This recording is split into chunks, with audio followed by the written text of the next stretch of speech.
Emma Swan, I'm really Emma Swan. Hello, Emma Swan. I didn't know you were coming today. This is such a surprise. Where'd you go? You left. They all left. Hi, everybody. How are you guys? Hello, Daphne. How are you? So good to be here today. Isn't that band amazing? Have you heard them play much yet? The concert on Saturday night is going to blow your mind. It's getting better and better and better. We've been on the road, and it's so fun to play with these musicians and to be here in Denver. How many people are actually from Denver? Wow! Wow, hello, Denver. How many people are from outside of the United States? You put your hand up before the question was done. Outside of the United States. Where are you from? Germany. Welcome. And? Mexico. Mexico. Hola. Hola. And anybody else? Yes. Russia.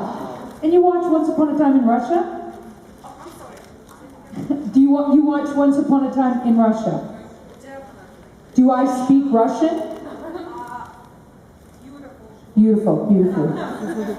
That's what I love about the magic of Storybook. Speak all languages. Anyway, thank you guys for coming. And I just want to ask you another question. How many people, this is your very first convention? Bless you all for coming. Thank you, thank you, thank you, thank you for coming out. You might get hooked. That's the only thing. And more that's what you want to happen. Right. Anyway, it's so fun. We have so fun, and it's great for us to meet all of you guys, and as many as we can, and to talk about this show that's changing lives, right? It's making people have huge life experiences. So, do we have a lineup for questions? Is that what we're going to do, or should I just keep talking? How do things work here in Denver? We raise your hands. Okay, and then we yell. We project? Yeah? Okay, because I have a microphone. I come out there? Is that what Gil did? Yeah. Gil is the rule breaker. I'm just telling you right now. He just makes it up his own way. I will do whatever Gil does. I know he sang for you guys. Yeah. I'm going to sing at the end. Somewhere over the rainbow. Where's the questions? If all the hands have gone down, it goes right again. I don't fight, I'm not really a wolf. Yes. Okay, since you're Granny, what do you like to serve at Granny's the most? What do I like to serve? Yeah. Well, my famous lasagna, my meatloaf, and what was that tray of things I brought out for the dwarves? Remember, I watched can anybody remember? I just heard, no beans. Right. I went, because sometimes when you're my age, you film a scene and then you forget it. And I go, that scene, what was it you're eating? So, anyway, lasagna. Awesome. I don't make lasagna at home, though. I buy it. Hello, Ruby, where have you been, you tramp? You guys saw the pilot, right? Okay. What was your favorite part about me? My favorite part?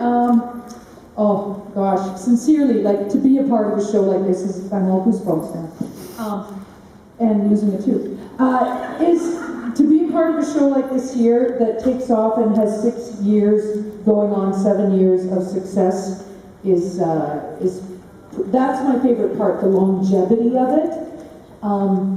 My favorite part is when they write the funny quips and lines for me. Absolutely, it's great when I get a script and they go, oh, they get my sense of humor. And also Red-Handed. As you know, Ruby, we were there and we loved it, right? Red-Handed, episode number 15, season 1, been there? Okay, come on over here. Hi, how old are you? And hello, what's your name? I'm Morgan. What's your question? My question is, do you wear a wig? Personal questions here in Denver. Do I wear a wig or do I dye my hair? What's your guess? Oh, you dye it. Oh, thank you. That's how good they are in the hair department. I wear a wig, which, yeah. But they pin my hair down and all these curls and these pins that hurt and I complain. And then they put a piece of pantyhose thing over my head. Then they put this wig on, and then they glue it to my skull. But that's why it looks like the part is actually my own part in my hair. They do such a good job. It takes about an hour and 10 minutes. But you didn't even know I was wearing a wig. That's how good they are. Do you know how long it takes to do my makeup? 2 minutes. I come in scrubbed clean. They go, oh, we'll just put a line here and a line here, a little white in my eyebrows. You're good to go. People go, you must spend hours in makeup. No, that's how I look. Let's go over here. I'm just mixing it up. Yes?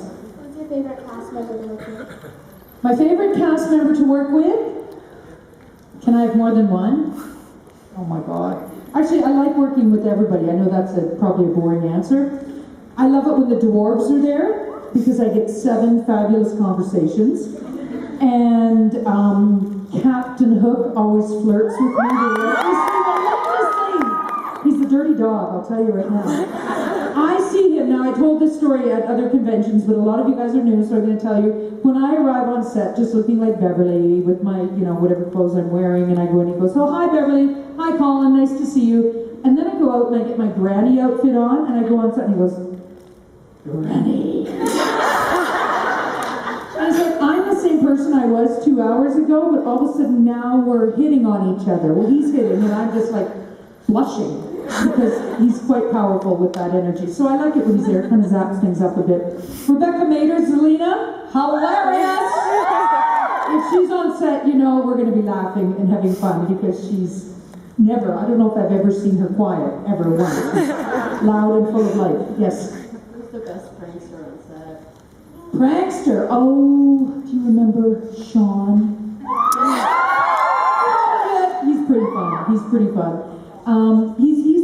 We actually don't do a lot of pranks on set because there's so much work to be done. And once the camera's rolling, just want to see my hair okay with that. There, chief.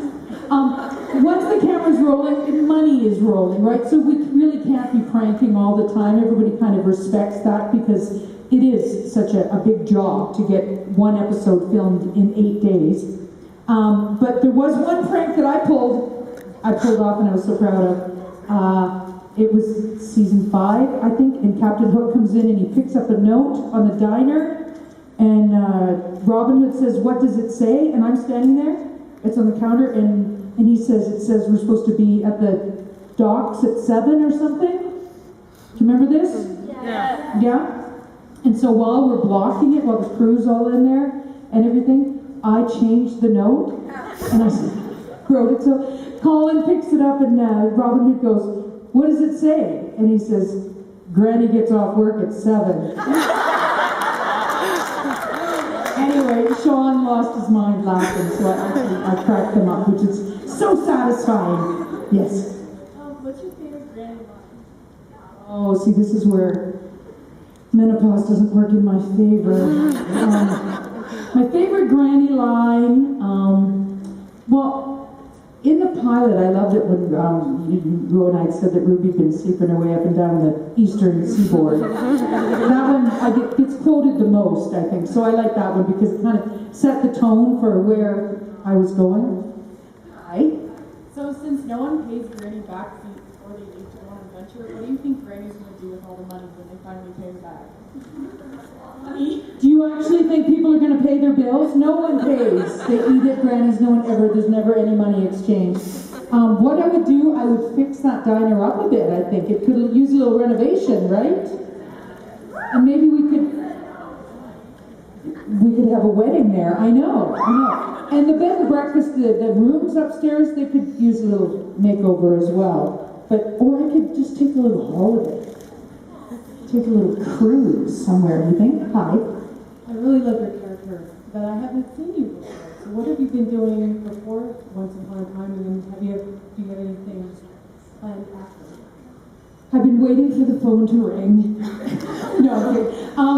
Before Once Upon a Time, I've been working out of Vancouver. I'm Canadian, and I've worked out of Vancouver since 1984, I think, as a character actor. Tons of things are filmed in Vancouver, so there's always shows coming through there. I worked on the X-Files, Millennium, Outer Limits.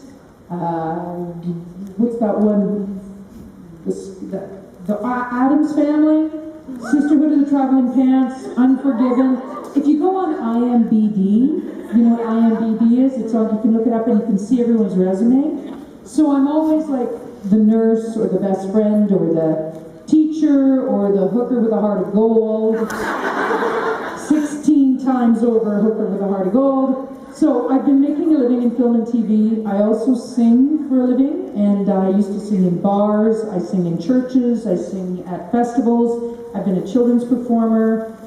I kind of, the life of a character actor is kind of, you say yes whenever people ask you to do something. You go, can you do this? I go, yeah, sure. And then you figure out how to do it, and then you show up and do it.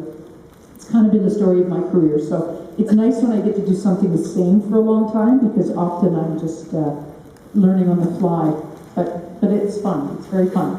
Okay, I'm going to skip over to this section over here for a little bit and see what's going on. Oh, you're holding your hand up so hard. Another Emma Swan. Here we go. Hello. Hello. Hi. I have a question. I'm so glad. Whose idea was it to do the Once Upon a Time musical episode? Whose idea? I kind of think it was your idea.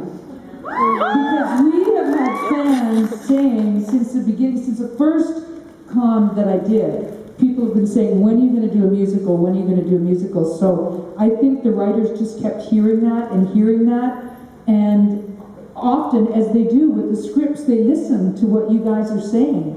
And the two, now I'm going to forget their names, but the writers of the music, who wrote the music, they heard Adam and Eddie, I think it was at Comic-Con, saying, we'd like to do a musical, we just don't know how. And these guys were Broadway guys, Wiener and, see, I've only had 3 hours sleep, so it's going to go out of my head. Schwartz? Anyway, they just said, we know how to do it. So if you'll take a meeting with us, because they had a hit on Broadway called First Date, and they just said, we'll tell you how we can do it. And so the four of them got together, and then magic was made, right?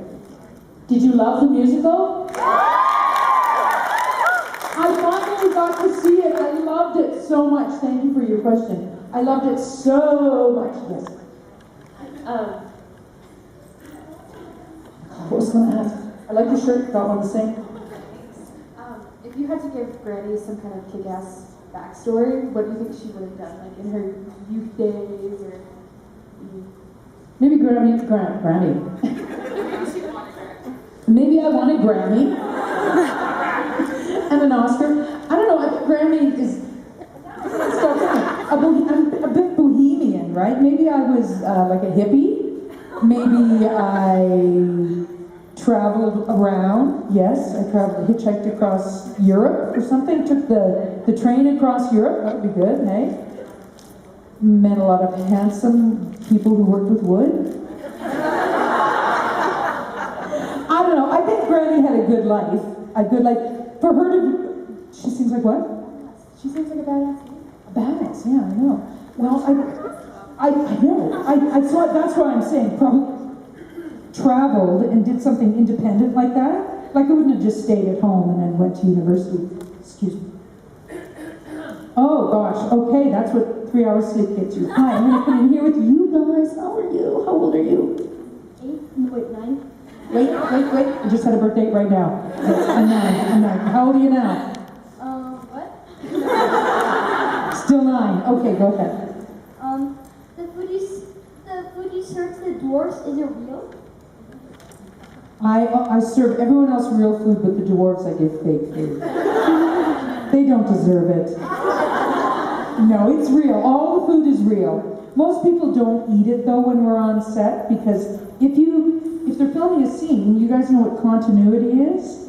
I know a lot of the adults do, but you guys hear continuity?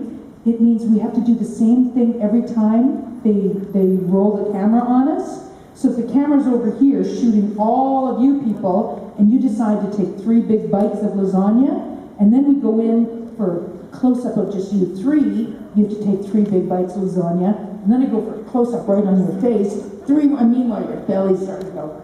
So usually we don't eat on set, we just bring it in. But good question. Do you like the dwarves? Yeah. Who's your favorite character? happy. Oh, well, guess what? He's here all weekend. I know. And your question here? What other character would you like to be on? If you weren't Granny, what other character would you like to be on Once Upon a Time? I would like to be, well, I think I've caught on something. I think I'd like to be Rumpelstiltskin. Isn't he fantastic? Robert Carlyle is one of the best actors on the planet. Oh my gosh, he is so amazing. I'm not saying that I could be Rumpelstiltskin, but I think his role is phenomenal. And he's got to play so many different sides of his personality, especially back in the days when, with Balefire, and when he lost him, and just that vulnerability, like he's an amazing, amazing actor. And then the craziness. So, good question. Hi. So I was wondering, like, whenever they show like a party scene at Grammys, do you guys actually talk about stuff that's going on in the show, or do you just talk about life stuff that's actually happening at Oh, good question. Yes, when the camera's rolling and when the camera's not rolling. Both, because when the camera's rolling, it is actor's etiquette that you should stay in character and you should be talking about what's really going on. Now, some people don't like that and they go, stop doing that. They just want to, chitty chat about whatever. But as long as you're staying, so it appears that you're connected to what the scene is going on. So I'd say for the most part, people are staying in character. Probably the dialogue, if you got up close and listened, would be about something else. But as soon as they yell, cut, back to what we were saying. People get their cell phones out and it's chitty chat about other things. Yes, thank you. So Granny is definitely a badass if she carries around a crossbow and everything, but would you consider Beverly to be a badass? Oh, good question. I have been a badass. Oh yeah, for sure. In the 80s. Now, who was alive? Who was alive in the 80s? You weren't barely. I didn't say born in the 80s. I know. In the 1980s, I used to sing in a band. I was a leader of a band. And you have to be pretty badass. Sorry for all this ass talk over there. You have to be pretty badass to be the lead singer in a band and travel around to bars and sing to people that, they're breaking up fights and, that kind of stuff. So I was pretty tough then. And people think show business is glamorous, but actually you have to work really hard to keep a career alive. And, especially when you're a musician, you're hauling gear and, driving miles and that kind of stuff, doing contracts, making business, So I've been a badass. Hi. Hello, so do you think Granny is going to come back in the next season, and would you like to see a storyline where she gets to see Red again now that we have seen Red in Oz? Yes. What do we think the answer to both those questions are? Yes, big yeses. I'd love to come back. I was trying to squeeze some information out of the writers saying, I could be doing some theater next year, but I'm able to keep my schedule open. And they're like, we'll make it work. That's all I get. We'll see. They're just holding their cards very close to their chest, which they've always done. They've always done. So I respect that, and I've been lucky enough to been, brought back every year, so fingers crossed. And I would love to see Megan Ori back in the show again. She's so beautiful, and such a nice person and a good actress. She's working on a show right now called Chesapeake Shores. It's on the Hallmark Network, which you guys get here. So I know they're in season 2, and she's the lead, like it's her show. So she's doing okay. She'll do okay. She's not a character actor. She's the opposite. But you have to still work hard, and she's talented. So yes, hopefully Granny comes back in season 7. No idea about it. Hi. What genre of music do you like to sing? I like to sing. I used to sing rock and roll, and then it was hard on my voice to sing that for years. And then I won a country music contest, and all of a sudden I was a country singer for 8 years, and I'm like, finally I went, I like it, but I don't love it. I like some country songs. I like the old stuff. So now I sing in churches sometimes, and I get asked to sing at benefits, and what I like is when I sing a song that's uplifting. inspirational without a heavy-handed religious message, something that just has hope. That is my favorite when I sing and people cry. That nothing makes me happier than, but if you sing one of those songs and people go, oh my God, yes, it's working. But it's about the human condition. So something that speaks the truth, not just paints a, picture of, oh, my truck stopped. But I also like singing. I write a lot of my own music. I like singing comedy songs that make people laugh, that are unexpected, that people are following along, and then all of a sudden you take a twist and they're like, ah. So it's kind of theatrical in that way. Thank you. Hi. Hi, my name is Ashley. First of all, I'm going to say this was a late birthday present for me because I just had my birthday. When's your birthday? May 24th, and I'm 29 now. And It's a little late, yeah. and I'm autistic. So, well, that's okay, it's good. No, but I'm just so glad that you're here. That always like, this is what a great birthday present, and you're here with all of this, yes. What was it like to work with Lana? Is she wonderful to work with? Can she be a pain in the ass sometimes? or is she one of those that like she's so nice, so friendly, so sweet, and then you're just like, okay, she's kind of getting boring, kind of being herself. Let's bring out somebody better than Lana. Oh my gosh.